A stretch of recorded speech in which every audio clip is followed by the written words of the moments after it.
Okay, I've been wanting to read this for a little while. I got the greatest, uh, what is this thing? Document. My friend Bobby Calendra sent this to me, and I thought it would be really good if we read it out loud and listen to it over and over and over so you can know who you are.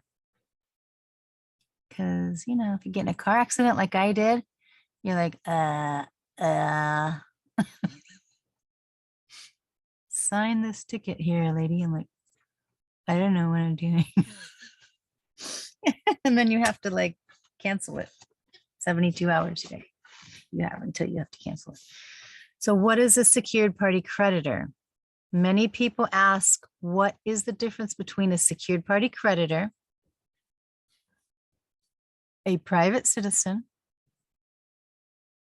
American national, and related terms? They basically mean the same thing, but are slightly different. You can be one or all of those statuses in some cases. Let me explain the definitions so there is no confusion. Private citizen is someone who is private and not governed by any de facto corporation, like the US corporation, or its subsidiaries like State of California, all capitalized, State of Texas, etc. Anything that you see, like take a look at your, what do you have? What documents do you have? Like, look at your certificate of title for your car. And what does it say up at the top? State of California. Yeah, that's not the real state, okay? That's a corporation right there under the guise as if they're the state of the land of California. I'm not kidding you. When it's all capitalized like that, when it's all capitalized, that's some type of an entity. That's not the real state of California. That's a corporation. When I was a young girl, I used to watch that Maxwell Smart, and it cracked me up because sometimes they would have like a face mask and they say, "Where's 99?" And Maxwell Smart would lift his face and it was a monkey underneath. Then the monkey would lift off the mask and it was the chief. And then another one would lift up and then there's 99, the lady. And then she'd lift off and it was Maxwell Smart again. So they come in a disguise. It comes in a shell like a nut, crack, like a walnut has a hard shell, right? That's the case. Or like, when you have like, I don't know, a case for your Kleenex. This is the case. This is not the Kleenex. This is the Kleenex. This is the case for the Kleenex. Same thing with your eyeglasses. If you have a case for the glasses, the case is not the glasses. The hair is not the head. The hair is not the head. The circle of the earth, the circle is not the earth. It's the circle, the circuit up in the skies. So it's the same thing with these shells, these cases, state of California, state of Texas. Big all capitalized letters make for a corporation. Like look at all those places that you like to go to. Walmart, Kmart, Costco, it's all capitalized. Those are corporations. So here we go. American national, a private citizen. That was just like that other one on the first one, of anywhere in America, North or South America, anywhere whatsoever, can be on Indian territory, tribal territory in Canada or Mexico. Or you can be a resident of your city, located at one of the sovereign republic states, without interfacing jurisdiction in the corporation United States, all capitalized. State citizen, an American national who is not an Indian, not from Canada, not from Mexico or South America or Caribbean, A state citizen is one who is domiciled in the Republic, common law of New York or Florida or California Republic. Interesting. Okay. Non-resident alien with respect to the United States corporation. So they're saying that you are a non-resident, you do not live in the United States corporation. That means that you are residing in the Republic, and in the view of the United States corporation, you are not residing in their jurisdiction. So they have no territorial jurisdiction by being an alien foreigner. They also do not have in personam jurisdiction. That's good to know. So non-resident, because resident, if you look in, I think it's Title 26, 1770, it's the definitions. Look up the word resident for yourself. It says that you are living in Washington, D.C. and temporarily residing elsewhere. No, I'm not. So you want to be a non-resident. I'm not a resident. I'm an alien. I'm a non-resident alien. With respect to the United States corporation, of course. Alien to their corporation. We're not part of the corporation, you know. Secured party creditor, SPC, someone who was a U.S. citizen, who has a U.S. birth certificate, or certificate of citizenship if born abroad. Or permanent resident who has a green card and social security number, who has voided and canceled the contracts. Ooh. Creating the U.S. citizen resident. Ooh. And replace them with a private citizen status, who also has taken control of their legal name trust. Oh. And can operate freely to discharge debts or court actions at will. Yeah, that sounds awesome. An SPC, secured party creditor, is a specific type of individual, which at one point in time, perhaps for much of its life, has been a U.S. citizen or permanent resident. But after discovering the fraud and the scam that the government is really a private corporation and a voluntary society, and desiring to become sovereign and free, has done a process of paperwork filings that has, number one, privatized their legal name trust, and number two, recorded the necessary UCC filings. There are 33 pages. And three, opened up their Treasury Direct account, to pull jurisdiction off of the Secretary of Treasury for being receiver, administrator of your accounts. Whoa. So that's the part we need to get those major people, their tentacles off of our deal. I guess we got to call the fiscal.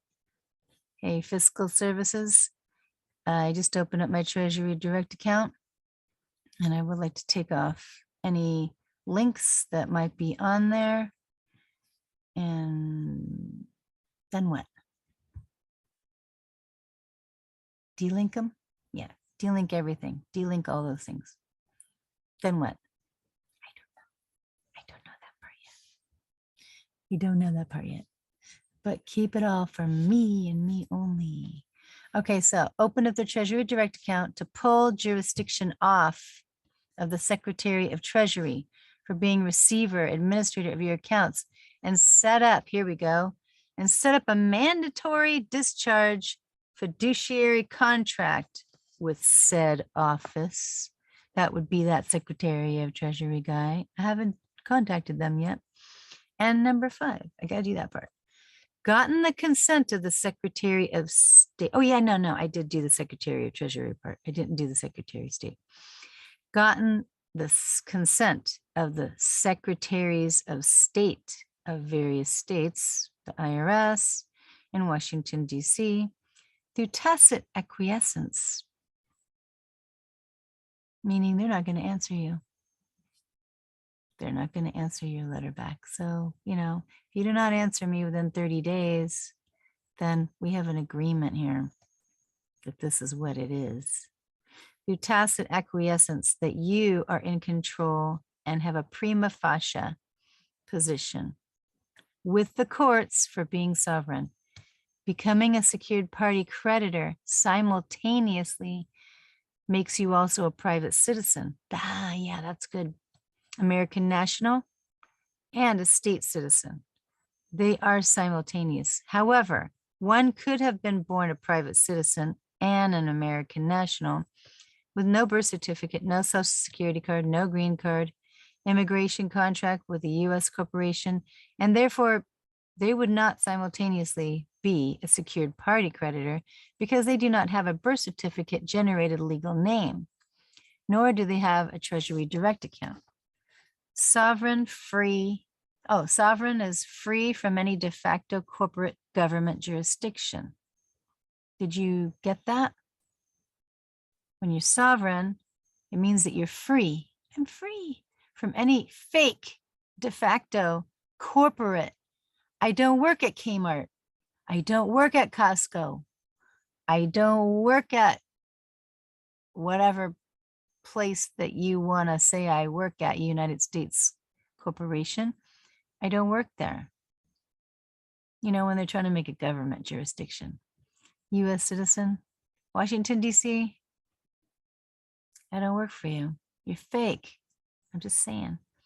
Sovereign citizen. Now, that is an oxymoron term because you can't be both. Look, used by this is what they do. They use that, the de facto corporate government, they use that term.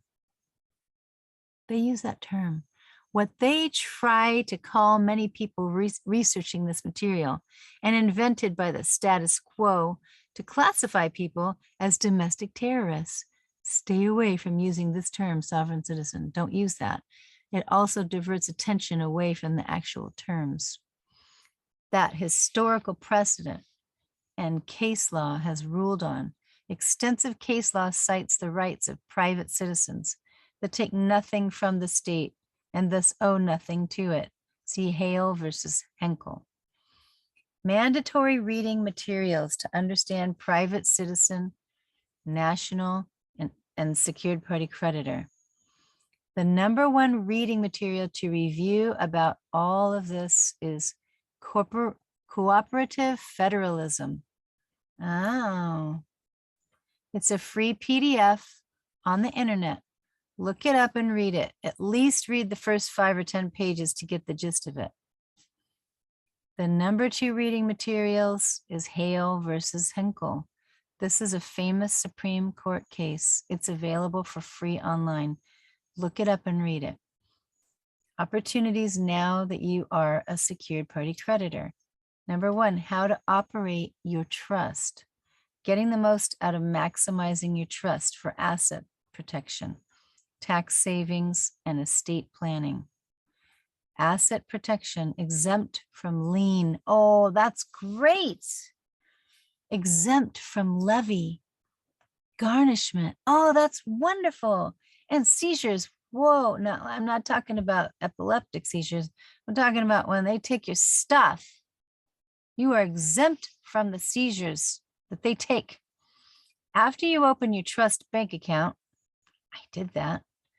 We have probably given you some examples which you can use to replace all W-4s or W-9s with the trust via the examples we have provided for you. The fact that you privatized your trust and took control as a trustee of a private foundation will be replaced with the U.S. citizen contract. Oh. On all employment, independent contractor relationships, your earnings deposited into your new sovereign private foundation trust bank account will be exempt from levy, garnishment of any non-judicial or judicial court orders against your old straw man's debts. Also, any and all property, all your property is now in your private foundation trust. So it is not the U.S. citizen, which is now killed asset. So none of this property can be liened for any debts of the now deceased straw man. A common question or misunderstanding we often get, who's we? I need to know who is it that actually wrote this? I'd like to know. Find out in a second. And I gotta turn this off. Just saw on Telegram. They just WikiLeaked the fake moon landing in Nevada. It's so incriminating. Oh my gosh. You see that one John Glenn guy going, we're in so deep now. Go on Telegram and look at that. Okay, so now, where are we? A common question, misunderstanding we often get is, can I put more property in the trust? But all your property has already been in your trust. And all we did was switch the status of your trust to a U.S. citizen, a type of trust, to a private foundation, another kind of trust. Oh, okay. We changed the man, you being a participant in the trust, from a beneficiary, having others control the trust assets on your behalf. Oh. To a trustee of your trust. Oh. Oh. So I guess we didn't want to say that we're the beneficiary. I guess if you're in that trust of theirs, if you're in the court and they are adjudicating or whatever they're administrating on your all caps trust, in that aspect, you're the beneficiary. But now you've crossed over to the other side, break on through to the other side, to a trustee of your trust, yours, the one that you made, not theirs, yours. Now you control the assets and decisions. You also get your tax-free expenses to be deducted out of the trust before any gains, profits are calculated and taxes paid.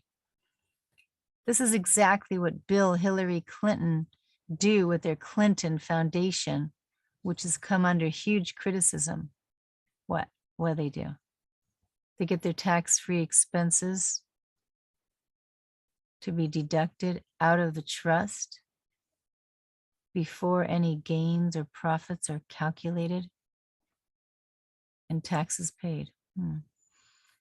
We set up the exact same thing for you so that you can pull the same bullshit that they are getting criticized for, but it's 100% legal.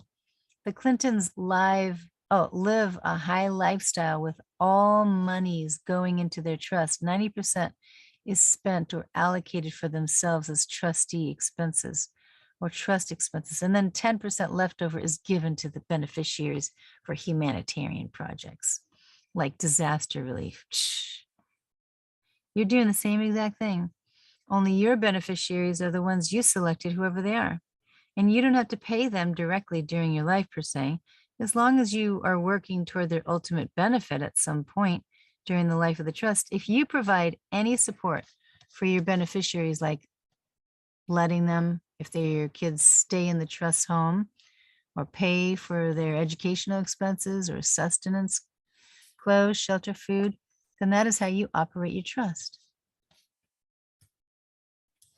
Which is how most of you already have been doing already. We just had to formalize it all because you are now the trustee rather than the government being the trustee. Oh, or have to show an intent to be doing so. Then you are operating your trust legally and for their benefit, not for your benefit.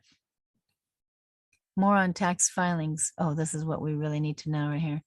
Your trust will file and pay much less taxes generally than you as a Social Security number U.S. citizen individual. You need to get the knowledge or hire an accountant to do your annual 1041 filing. Oh, okay. Many of our clients wind up paying $0 on their tax returns as long as purchases equal deposits. That's what I was thinking. Yeah, as long as purchases equal deposits. However, you need to consult with an accountant and or learn the basics about accounting for a trust. A great book is Accounting for Dummies. To pick up a copy of TurboTax for Trusts, or just hire an accountant every year to do your taxes. But the more you know, the better tax planning strategy you can use when instructing your accountant and keeping certain minutes, resolutions, and records. 2, discharge of debt. Some debts can be discharged through the Treasury after you have become a secured party. This is accomplished by opening up your Treasury Direct account, which is done by depositing a bond off your birth certificate. This is accomplished within the paperwork you do in the secured party creditor process and mailed to Puerto Rico Secretary of Treasury. I've done that. Other debts can be discharged directly with the company and may or may not require an open Treasury Direct account. We look at your loans to decide, recommend the best process, because there are many ways to skin a cat, if you will. We can do credit cards with high balances, student loans, medical bills, private loans, business loans, court fine orders of any kind are all game. Process fee may include a securitization audit to locate hidden accounts, created off the original loan account, and we have capacity to kill those at the same time. Otherwise, the account can be brought up again by a debt collector. Please send the latest account statement only for any and all accounts, and the judgment and order for any court-ordered payments so we can evaluate. We do not do auto loans or mortgages because they are very difficult and not 100%. So we do not wish to have any unsatisfied customers for our services. I don't know who this is yet. I think I know who it is. By reading carefully the rest of the form below, you will find further explanation. Also, any small bills like electric, phone, or any accounts that you wish to keep open does not work because they will close the account during a discharge. Oh, interesting. Any federal student loans that you discharge will be unable to take out any more student loans.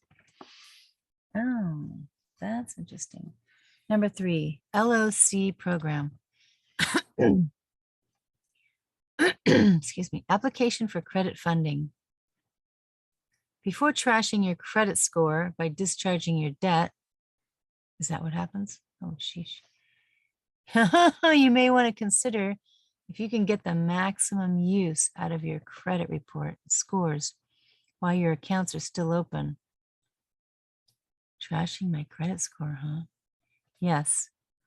Well, let me explain. When you pay off your accounts and close them, yeah, that's true. When you close them, your credit scores go down. To maintain a good credit score, it is much better to keep making monthly payments on credit cards, auto loans, and mortgages. So if you discharge some or all of your open accounts, your scores will drop. So before you do that, if you are still current on all those revolving monthly accounts, namely credit cards, auto loan, and mortgage, then instead of jumping right in to discharge those debts, I encourage everyone to first explore the option of, especially if you have a fair credit score of 650 or higher, is to evaluate your capacity to get a line of credit. Oh, the goal is to boost your score to 700 or higher within a month or two. Here's how it works. You may need to pay down your credit balance to limits to a ratio down to 35% or lower, and pay a credit repair company to remove any late payments or derogatory remarks, such as judgments, charge-offs, defaults, public records, arrests, or bankruptcy. Once that is done, if we can get your score to jump back up to 700 or higher, then we can submit an application to seek approval into a what? Who is this? Who are these people? Funding program. Oh, did I go too much? Who are these people? Let's get businesscredit.com. I just want to see who this is by. All right, what page is this? The third one. It starts with, okay, I'm just going to try to remember number 4. I just want to see who this is. Oh, understand contract law and uwin.com. There's a lot of web links here. I was trying to see who wrote this. Services you don't need to be a secured party for: credit repair, foreclosure offense. Oh, okay. Hey, there's a phone number down there. Contact us at 505-340-3632. Understand contract law and uwin.com. I don't know who these people are, but it sounds good.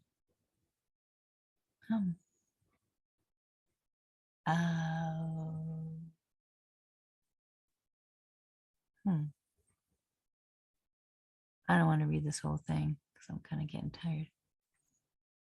I don't know who they, Bobby? Who is this from? Understand contract law and uwin.com. Okay, I guess that's who it is. I never heard of them before. But anyways, I'm tired all of a sudden. Oh, who's that? Department Manager Heather. Oh. Well, I'm getting sleepy. I think I missed my nap today. Oh. So this looks kind of cool. Well, I read that, but it was good stuff, don't you think? I think it's good. I'll have to read it another time because I'm getting sleepy. I get tired sometimes. Don't you get tired? Do you ever take a nap? Who takes a nap? If you take a nap sometimes or daily, put it down in the comments. I want to know because I'm just being nosy.